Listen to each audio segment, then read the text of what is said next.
The wheels of the stagecoach creaked like old bones as it rumbled into Dust Creek, Texas.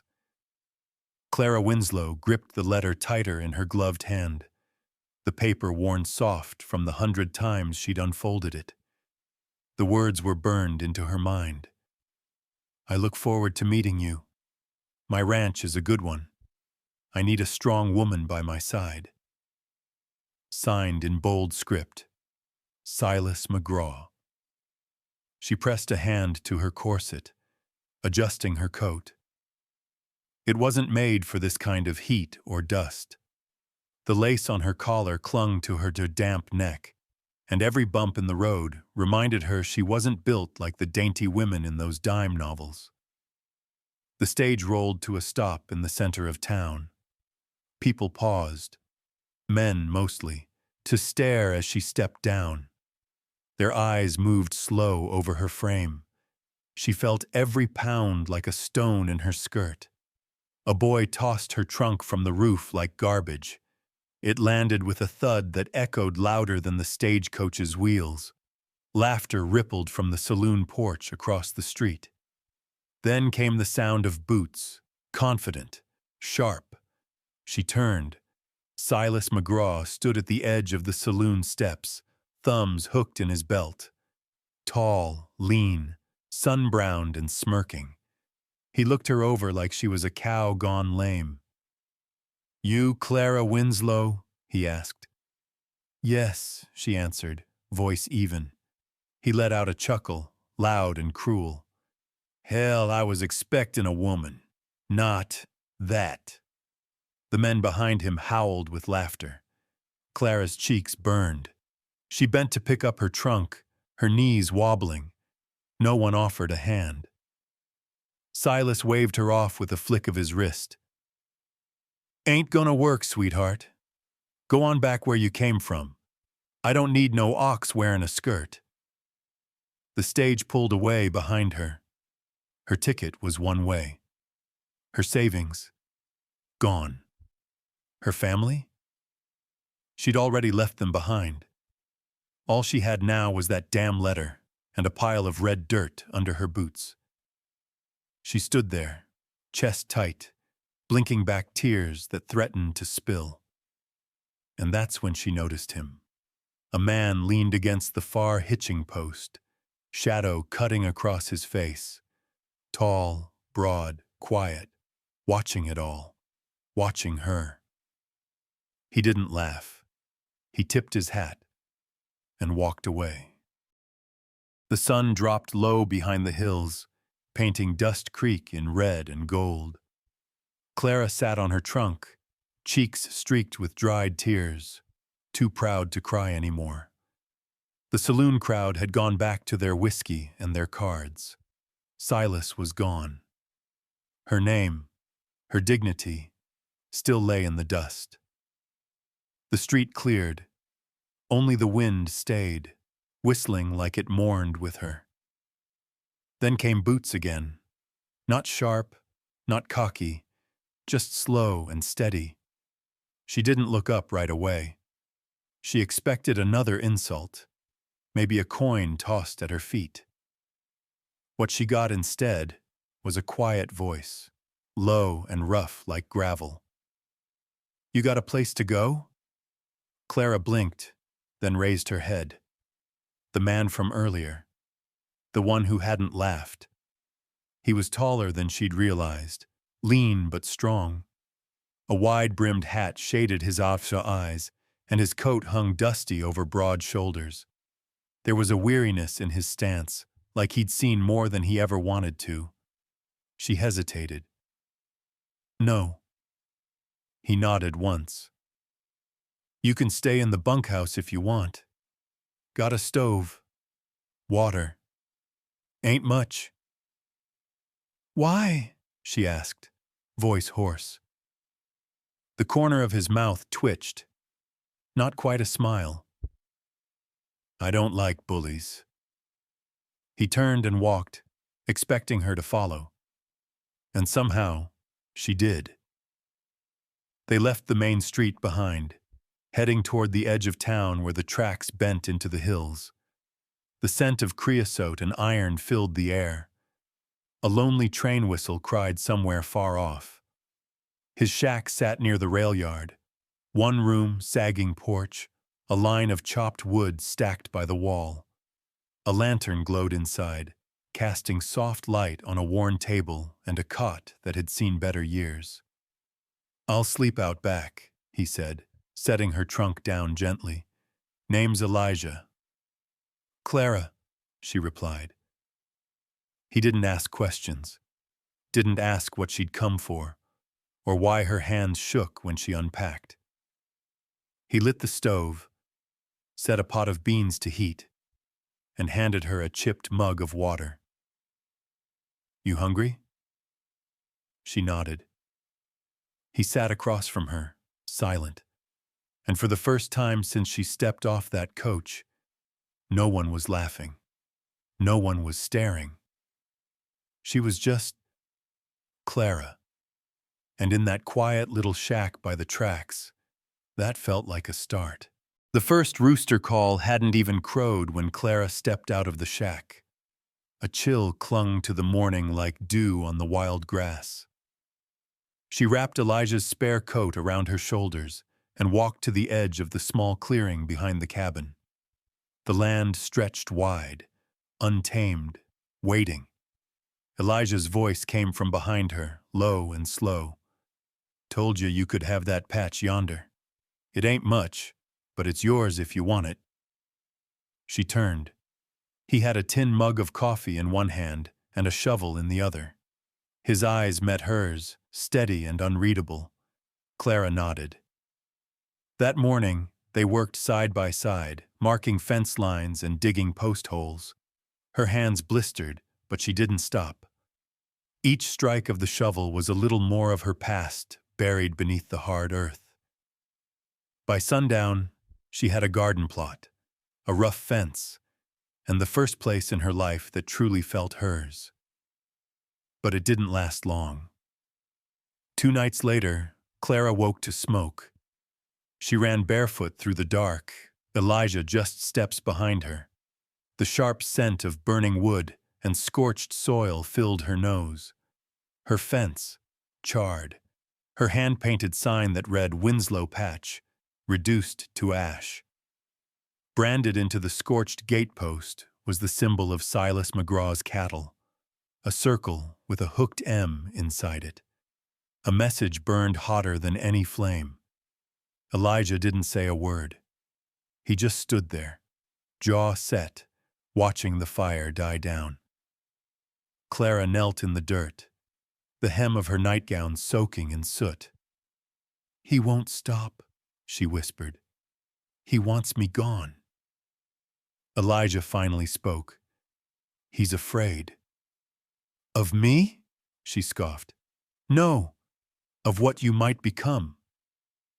She looked up at him then, really looked. The glow of the dying fire lit the edge of his face. Not pity in his eyes. Something else. Something older. He reached down and offered her a hand. She took it. "I'll rebuild it," she said, voice stronger now. He nodded. "I'll help." But in his mind, a line had been crossed. This wasn't just about land anymore. It was about principle, about honor.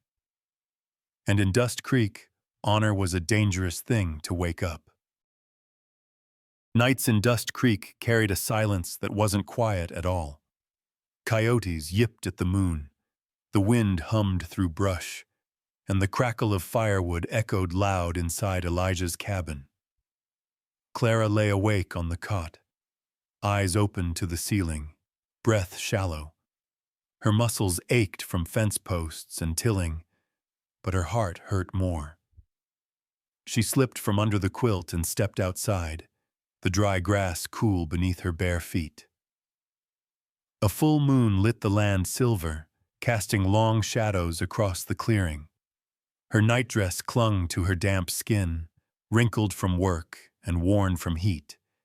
She didn't care. With no one watching, or so she thought, Clara began to sway.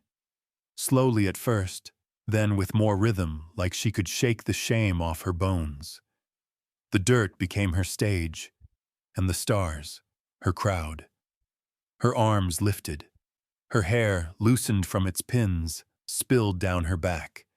It wasn't a dance for anyone but herself. A boot scraped behind her. She froze. There, at the edge of the porch, Elijah stood. He held no lantern, no weapon. Just himself. The fire behind him flickered through the window, casting his shadow across the ground like something ancient. Clara's breath hitched. You always sneak up on women dancing in the dark? His mouth curled slightly, almost a smile. Only when they dance like they don't care who sees. She swallowed hard, pulse thudding in her throat. Do you? He stepped forward, not close enough to touch, but near enough that the warmth of him tangled with the night's chill. No, ma'am. I care what it means. They stood there, the moon soaking them in silver and quiet heat. She should have felt embarrassed, but she didn't. Not with him. Not with the way he looked at her. Not as a joke. Not as a burden. But as a woman, whole and real. I ain't small, she said suddenly, the words tumbling out. I noticed. And you're still here. He nodded, voice low. Not going anywhere. They stood, inches apart, neither brave enough to cross the final space. A coyote howled, high and wild. She looked away first. We should get some sleep. Yeah, he said, but he didn't move until she was inside. Behind her, the firelight flickered, but it was nothing compared to what burned between them. By week's end, Clara had a new sign hammered into her rebuilt fence. The name Winslow carved deep into wood she cut and sanded herself. Calloused hands, sore back, pride stitched into every splinter. She didn't wear fine dresses anymore, just rolled-up sleeves and a kerchief knotted at her neck. The townsfolk started watching differently now, not with curiosity, with unease. And Silas McGraw felt it. It was market day, and Clara walked into town carrying a basket of eggs, chin high, boots dusty. Elijah trailed behind, quiet as ever, but present, solid, a shadow with weight. The general store was bustling when Silas spotted her. He stepped out from the saloon, shirt unbuttoned at the collar, a whiskey smile tugging at his lips. Well, well, he said loud enough for all to hear. If it ain't the hen come back to roost. Clara didn't flinch. I heard you're fixin' up that plot behind the rail yard, Silas went on. Must be nice playin' house with the railman. A few snickers from behind the barrels. Elijah stopped walking. Clara met Silas's eyes. At least he's man enough not to lie in a letter. That made the air shift. The laughter stopped. Silas stepped closer, breath sharp with liquor. You don't belong here. You're a punchline. You were from the second you stepped off that coach. Clara didn't step back. Then came the crack. Elijah's fist hit Silas clean across the mouth. Bone meeting bone, no hesitation. Silas staggered into the feed sacks and spit blood onto the floorboards. Shock rolled through the street like thunder. You say one more word to her, Elijah said, voice cold, low, and I'll put you so deep in the dirt, they'll plant flowers on you. He turned and walked past the gawking crowd, but Clara stayed a moment longer. Her eyes locked on Silas, who now looked less like a rancher and more like a cornered animal. You mocked me once, she said, calm as sunrise. I won't give you the chance again. Then she followed Elijah down the road, basket still on her arm, Not a single egg cracked. Behind her, Silas wiped his lip and stared after them, hate burning hotter than his bruised pride. He'd just been humiliated by the woman he called an ox, and that made him dangerous. Rain rolled in hard and sudden, drumming the tin roof of Elijah's shack like angry fingers. Clara stood barefoot near the fire, drying her hair with a dish towel. The scent of wood smoke mixed with the earth's fresh dampness. It had been 2 weeks since Silas got his mouth bloodied, and 2 weeks of silence since. Elijah sat outside under the porch awning, staring into the downpour like it owed him something. Clara decided to clean, not out of duty, but restlessness. She swept under the cot, pulled back the rugs, and dusted every shelf. Her hands moved fast, her mind faster. That's when her foot caught a raised board near the hearth. It wobbled under her heel. Curious, she knelt and pried it loose. Beneath the floorboards sat a metal lockbox, plain and battered. Not hidden well, but not left out either. She hesitated, fingers trembling, then lifted it free. It was heavier than she expected. Inside were papers, deeds to land stretching across 3 counties, banknotes stamped with a Chicago seal, and contracts, railroad contracts, signed, sealed, paid in full, and letters, dozens of them, folded neatly and tied with twine.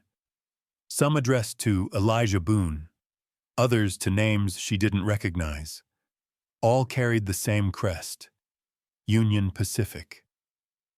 Her breath caught. Elijah wasn't just a rail worker.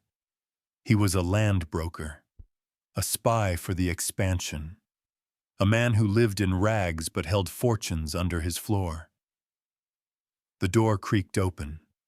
She looked up and saw him standing there, rainwater running down his coat. His face hardened when he saw the box in her lap. "I shouldn't have looked," she said quickly. He didn't answer, just walked in and shut the door behind him. "I needed to know," she added quieter.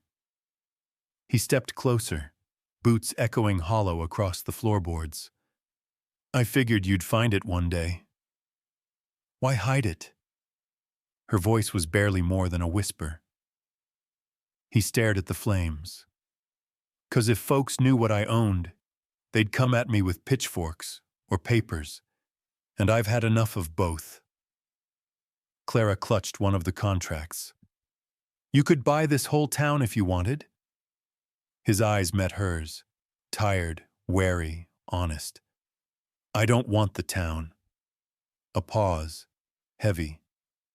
"I wanted peace, until you came along and made me think about wanting more."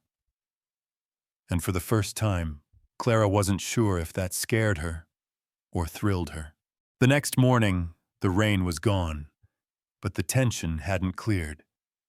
Clara sat on the porch steps, boots unlaced, staring at the mountains while Elijah split wood a few paces off. The swing of the axe was methodical, like it kept his secrets buried one log at a time. She waited until the last crack echoed. "Tell me everything," she said, eyes steady. Elijah paused, wiped his brow. Then slowly, he sat on the step beside her. "I was 20 when I joined the war. Gray coat. Bad reasons." He didn't have to say which war. "I was good at maps, terrain, predicting movement. After it ended, I had nothing but guilt and a head full of rail lines, so I started drawing for men who paid good money to know where to lay steel." "Union Pacific?" she asked. He nodded. "Paid me to scout towns, buy land cheap before word of the railroad got out. Folks didn't know what they had until it was too late. I made a fortune by gutting people's homes." He said it without pride.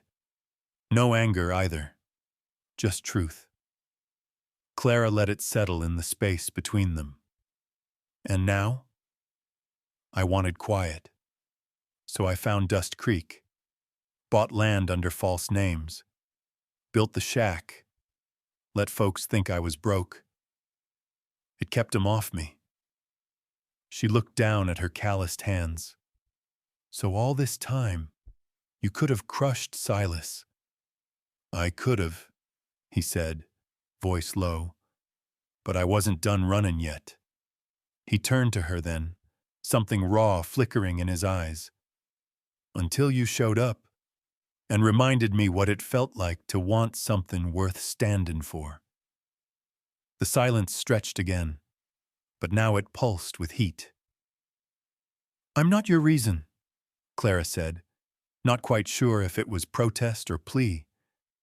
No, Elijah replied, but you made me remember I had one. She looked out across the dry field where her garden would grow again. You gonna stop hiding? Elijah gave a soft chuckle. Maybe, if you're done letting folks step on you. Clara smiled, slow and sharp. Oh, I'm just getting started. They sat side by side, the ghosts of war and shame fading behind them. Ahead, a fight that wasn't just about land anymore. It was about taking back what was stolen, by men, by time, and by silence. The next morning, Clara rode into town alone, wearing Elijah's old coat over her shoulders and her hair tied up in a no-nonsense bun. She looked like someone with business to handle, which was exactly the truth. She stepped into the county clerk's office with a purpose that made the two older men inside stop mid-conversation. I need to look at some land records, she said, laying a list of parcel numbers on the desk. The clerk squinted. You a landowner, miss? I will be, she replied. By midday, she had maps, copies of deeds, and tax rolls spread across the cabin table. Elijah stood nearby, arms crossed, watching her like she was a wildfire he didn't want to put out. You planning to take the whole county? He asked.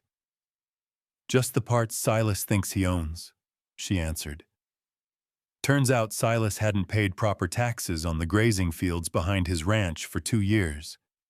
Half his herd was feeding on land he didn't legally own. Worse, water rights for the stream cutting through that land. Technically open for purchase. All she needed was the right signature. And the money. Elijah dropped a thick envelope on the table. That should cover it. She stared at him. Why help me? Because I've seen what happens when good folks stay quiet while bad ones get loud. She looked down at the money. This ain't charity? No, he said, serious. It's an investment. In me? He stepped closer. In us. The words hung there like ripe fruit between them. She could have reached out and plucked it, kissed him, held him. But she didn't. Not yet.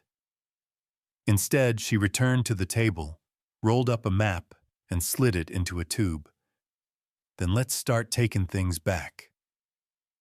That afternoon, they visited a judge in the next county, one not bought by Silas's name. By sundown, Clara owned grazing rights to the northern field and a lien on the water. Back at the cabin, they sat on the porch with mugs of coffee and the sound of frogs chirping near the creek. He's gonna fight back, Elijah said, staring into the dusk. Let him, Clara replied. I've been quiet my whole life. I ain't any more. She didn't smile. She didn't need to. The war was no longer just Elijah's. It was theirs. The wind howled down from the north that night, dry, sharp, and mean. Clara was asleep when the smell hit her first.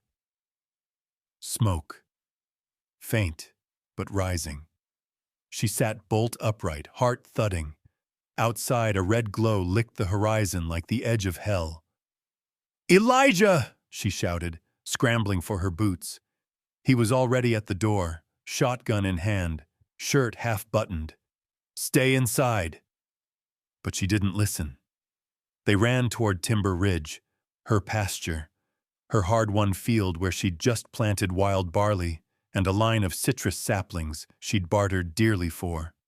The night air stung her eyes. The sky wasn't dark anymore. It was burning. The fence was gone. So were the trees. Fire tore through the field like it had a name to erase. Clara dropped to her knees in the dirt, coughing. "It's all gone," she whispered. Elijah knelt beside her. His face wasn't surprised. It was resigned. "I knew he'd come at us sideways," he said. "This is Silas. This is his message." The flames climbed the last patch of her garden as she stared into the destruction. All the sweat, the ache, the pride, ash.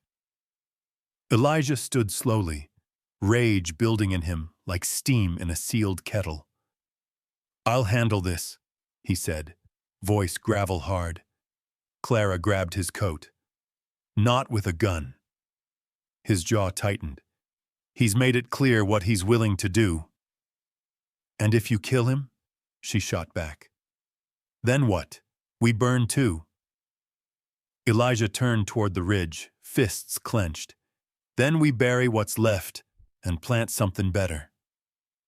"No," she said, standing tall in front of the blaze. "We don't bury this. We build from it, brick by brick." He looked at her then. Not the woman who stepped off the coach weeks ago, humiliated and heavy-hearted, but someone different. Steel-backed, fire-eyed. "Let me fight this my way," she said. He nodded once. The next morning, smoke still clung to the sky like a bad memory. Clara rode into town, her dress singed at the hem, her boots blackened. She didn't go to the sheriff. She didn't beg for justice. She walked straight into the land assessor's office with the deed Silas had tried to forget and filed a formal claim of damages, under her name, Clara Winslow. And the town took notice. Silas McGraw didn't take the fire's aftermath as a warning. He took it as a challenge. 2 days after Clara filed her damage claim, a rider galloped to her cabin with a summons in hand. Silas had petitioned the local court for land encroachment and property theft. Elijah read it over with his jaw locked tight. He's got friends in town, judges, bankers, men that smile at you while they stick a knife in your back. Clara didn't flinch. "Then we out-lawyer the bastards." Elijah chuckled dryly. "You know any lawyers?" "No," she said. "But I know loopholes. And I got maps, deeds, and every letter your daddy left behind when he sold you that water strip." He looked at her, something like pride blooming behind the worry. "You scare me sometimes, Clara." "Good," she said. "Let's keep it that way." They worked for days, Clara riding between counties, filing motions and pulling copies of old documents. Elijah riding fences, checking on parcels of land long thought abandoned. Then came the break. A banker named Gideon Frost, sour-faced and greedy, had once helped Silas refinance the ranch during a drought. In return, Gideon had quietly taken a share of grazing rights as collateral, something Silas either forgot or ignored. But Gideon hadn't forgotten, and for the right price he was willing to sell those rights to Clara. She walked into his office alone, laid a thick envelope of cash on the desk, and said one word: "Mine." By sundown, she held a deed with Gideon's seal and Silas's forgotten signature. Elijah poured 2 fingers of whiskey into tin cups when she returned. "You just bought the North Field," he said, reading the document. "No," Clara corrected. "I bought his pride." The next morning, Silas awoke to see posted notices along the fence line. Clara Winslow, legal holder of pasture and water rights. Trespassing by cattle or ranch hands would result in prosecution. He stormed into town, red-faced and trembling, and marched straight to the sheriff's office, only to find Elijah standing in the doorway, arms crossed. "Try anything," Elijah said, voice low and cold, "and she'll bury you in court before I ever get the chance." Silas didn't answer. He just stared at the name on the notice again. Clara Winslow. Not McGraw. Not Boone. Just Clara. And this time the weight of it felt heavier than land. Dust Creek's Harvest Festival rolled in like it did every year. Banners hung between hitching posts, barrels of cider rolled out from the cellar, and fiddles started tuning up before the sun even hit noon. But this year, something was different. Folks whispered as Clara Winslow stepped onto Main Street. She wore a dress the color of ripe plum, fitted at the waist and falling in clean, heavy pleats. It wasn't fancy, but it was hers. She made it herself with money earned from eggs, herbs, and smart dealings. Her boots were clean, her chin held high, and the stares that once cut now lingered with caution. Elijah stood across the square in a fresh-pressed shirt and a black hat pulled low. When he saw her, he didn't move right away. He just looked, long and hard, like she'd knocked the wind out of him. Clara didn't wait for an invitation. She walked across the square through a swirl of dust and fiddle notes. People parted. "I'm not much for dancing," she said when she reached him, her voice steady but quiet. Elijah gave a crooked smile. "Then I reckon we'll just sway." He offered his hand, and she took it. They stepped into the open circle, where couples twirled and boots kicked, and the music wrapped around them like wind through wheat. They didn't move like dancers, not really. No spins, no twirls, just a rhythm between two people who had been through fire together and hadn't let it burn them down. Children giggled. Old-timers leaned on canes and nodded. Women who once whispered now watched with a strange kind of wonder. Across the street, Silas McGraw stood in front of the saloon, arms crossed, jaw clenched so tight it looked carved from stone. His drink sat untouched beside him. He hadn't just lost land, he'd lost control. And now, the woman he mocked, publicly, cruelly, was dancing under the lantern glow with the only man in town he never could buy or break. As the final note drew out and the dancers stilled, Clara stepped back and met Elijah's eyes. "Did we just make a scene?" she asked, breathless. He smirked. "You did." And for the first time in her life, Clara Winslow didn't feel like the woman folks stared at. She felt like the woman they'd remember. The wind picked up after the festival, carrying the scent of fried dough and sawdust long into the night. Clara sat on the porch steps, bare feet tucked beneath her, a half glass of cider resting beside her. Her dress was wrinkled from dancing, her cheeks still warm. Elijah leaned against the porch post, arms crossed. He hadn't said much since the music ended, but he hadn't taken his eyes off her either. "You surprised me out there," he said finally. She looked up. "Why?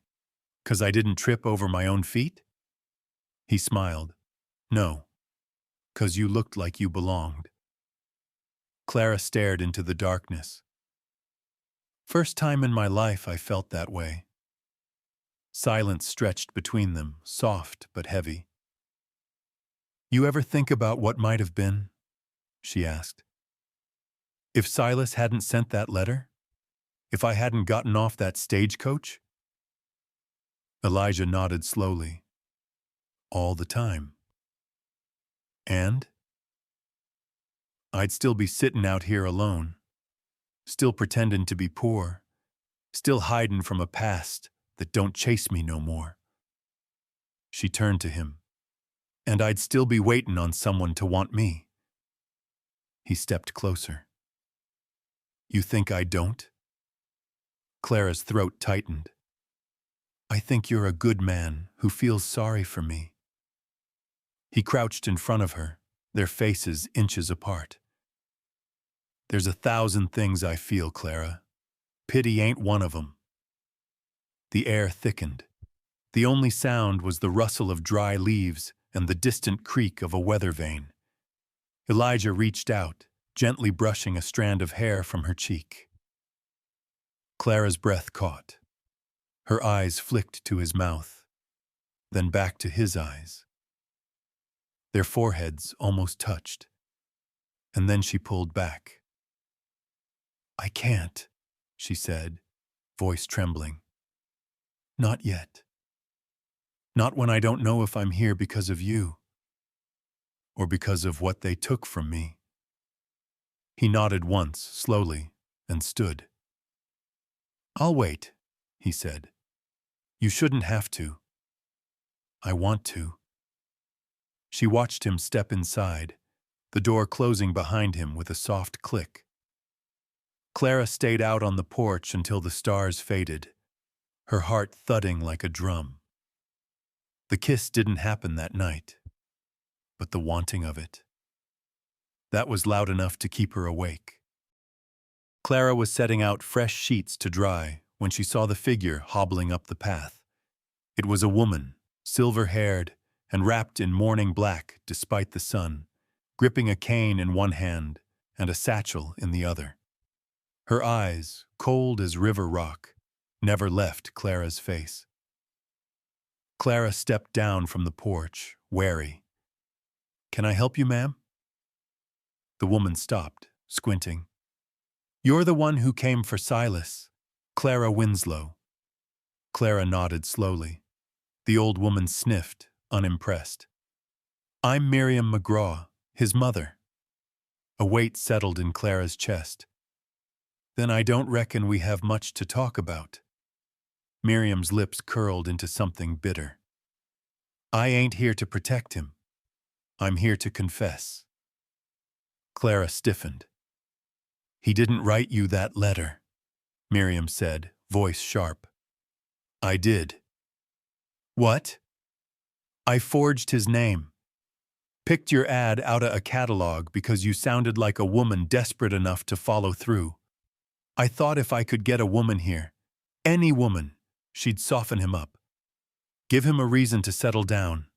Take care of the land." Clara's mouth went dry. "You tricked me." "I needed help," Miriam snapped. "This place was falling apart. Silas drinks, he gambles, and he's a cruel boy when he's dry. I thought you'd be grateful." Clara felt the ground tilt beneath her. All those months she'd waited on letters. All the dreams she'd built off those words. The soft phrases. The imagined warmth. All a lie. Her hands balled into fists. "You didn't just lie to me. You fed me to a man who laughed in my face and left me in the dirt." Miriam's expression flickered. "You didn't just get up. You built an empire from ashes. Maybe you should be thanking me." The slap came before Clara even realized she'd moved. It wasn't hard, but it echoed. Miriam blinked, stunned. Then she turned and walked back down the hill without another word.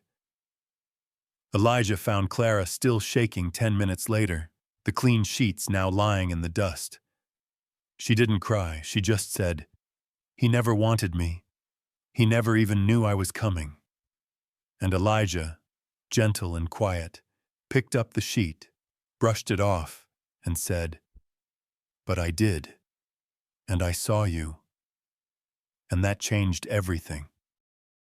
Elijah laid the new documents out across the table, with the same care a man gives to a rifle he's about to load. Clara stood over him, arms folded, reading every line twice. Her anger from Miriam's confession had settled into something sharper, clear, cold, and dangerous. "We're not just gonna win this thing," she said. "We're gonna make him watch it happen." Elijah nodded. "Then we do it quiet, legal, untraceable." Silas still held the deed to the ranch house and southern pastures, but he'd leveraged his land years ago in bad deals and backroom promises.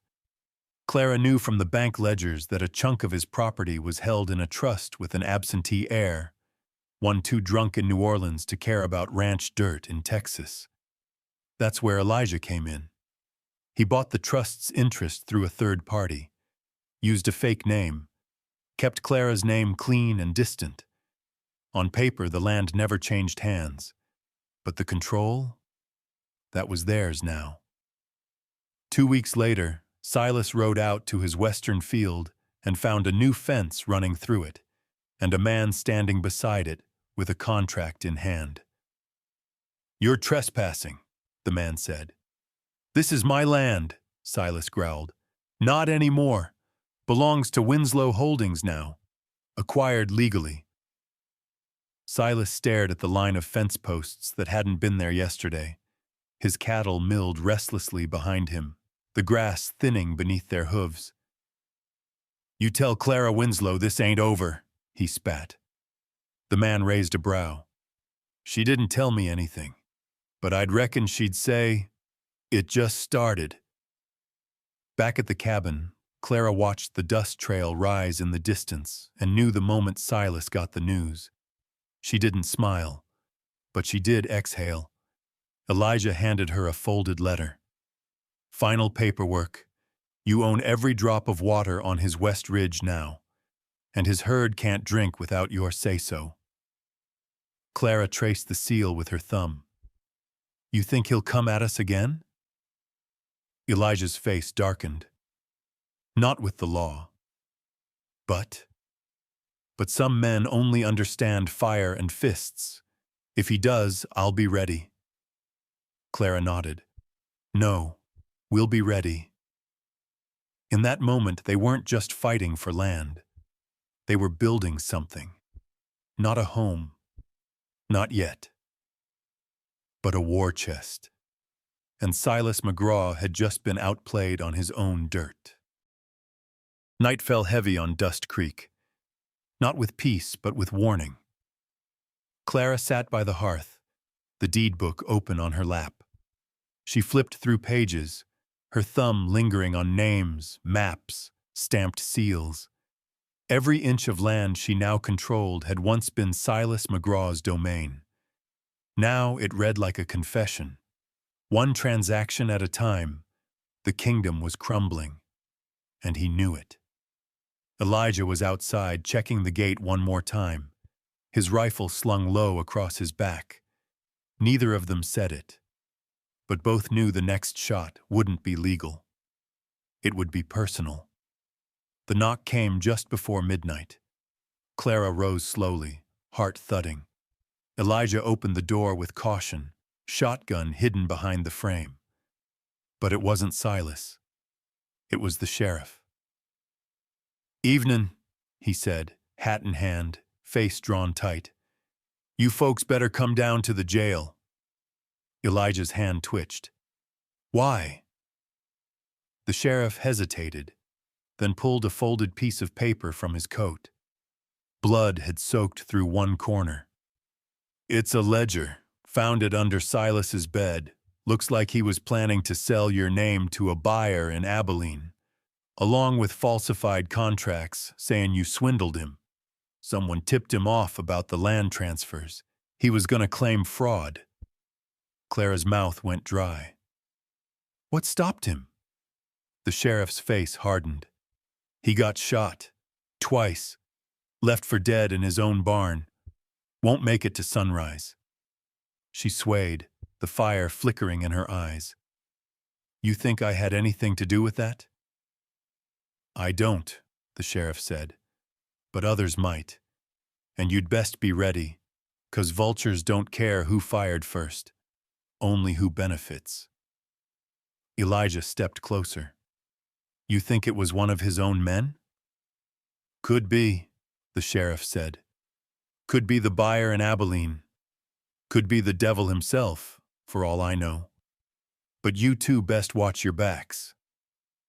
After he left, Clara stood staring into the fire, the ledger still clutched in her hands. Elijah touched her shoulder. This ain't what I wanted for you.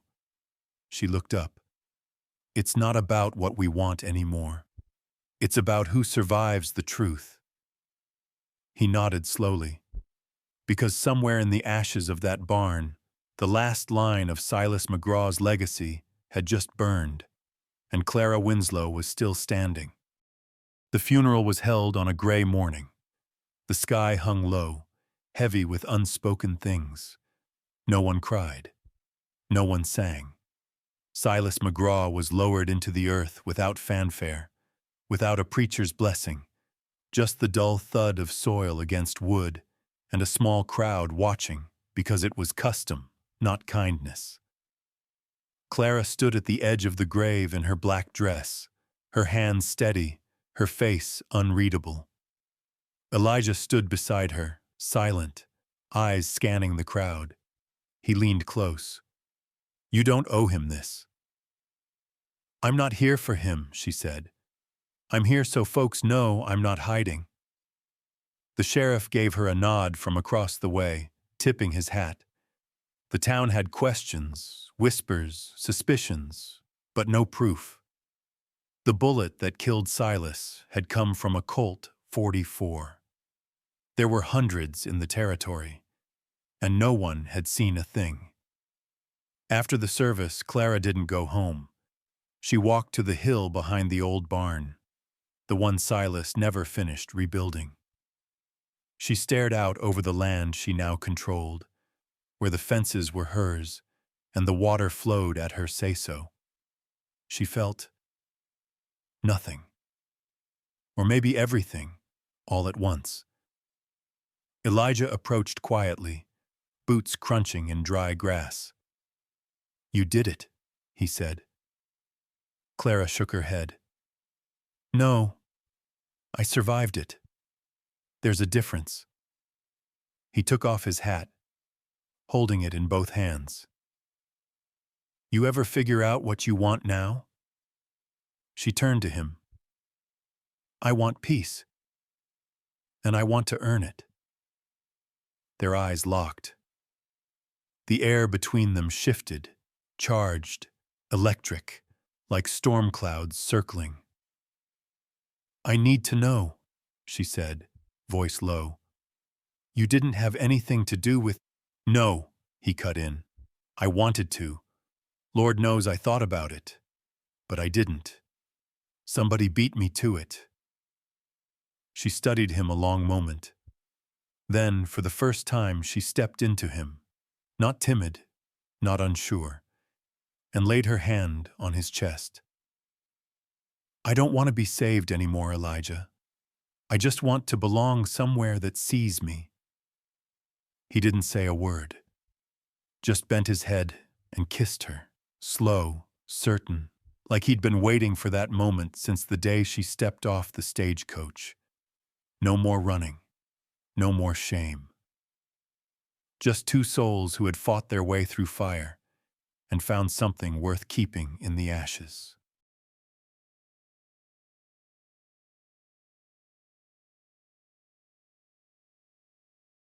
If this story stirred something in you, if you felt the fire, the fight, or the weight of what it means to rise after being broken, then don't ride off just yet. Hit that like button and subscribe to Saddlehorn Stories for more gritty Western tales filled with honor, betrayal, and love forged in the dust. We've got more stories coming that'll grab you by the heart and not let go. Subscribe now and ride with us.